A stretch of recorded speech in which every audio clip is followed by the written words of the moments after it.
د پاکستان موقت صدراعظم انور الحق کاکړ یو ځل بیا د افغانستان پر اسلامي امارت سخت تورونه ولګول او افغانستان یې د پاکستان د ناامنۍ لامل ګڼلی.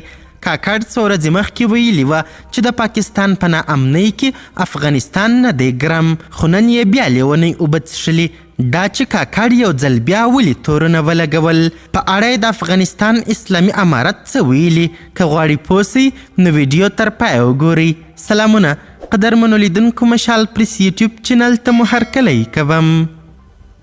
انور الحق کاکړ له نرمښت وروسته یو ځل بیا پر افغانستان تورونه ولګول.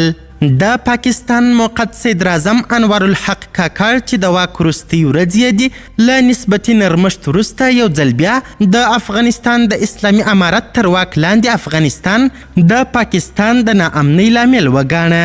هغه چې په یوه وروستۍ مرکه کې د افغانستان له خاورې د پاکستان د ګواښل کېدو تورونه بیرته اخیستي وو، اوس په بله مرکه کې بیا ویلي چې پاکستان له افغانستانه د امریکا او ناټو له وتو وروسته ناامنه سوی دی. د په وینا له سیمې د امریکا او ناټو له وتو سره سم له دوی پاتې سپکې وسلې د پاکستان د حکومت د مخالف وسلوالو ډلو لاسته ولوېدې او دوی په افغانستان کې د طالبانو په واکمنېدو د خپلو وسلوالو فعالیتونو پراختیا ته زړور سول.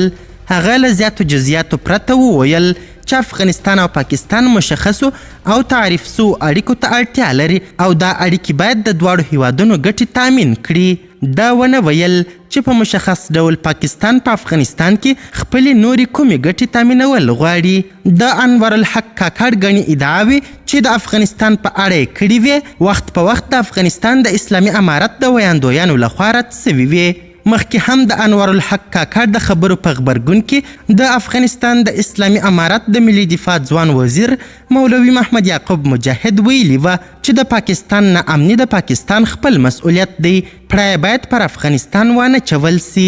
قدرمنو لیدونکو، د ویډیو له کتلو مو نړۍ مننه.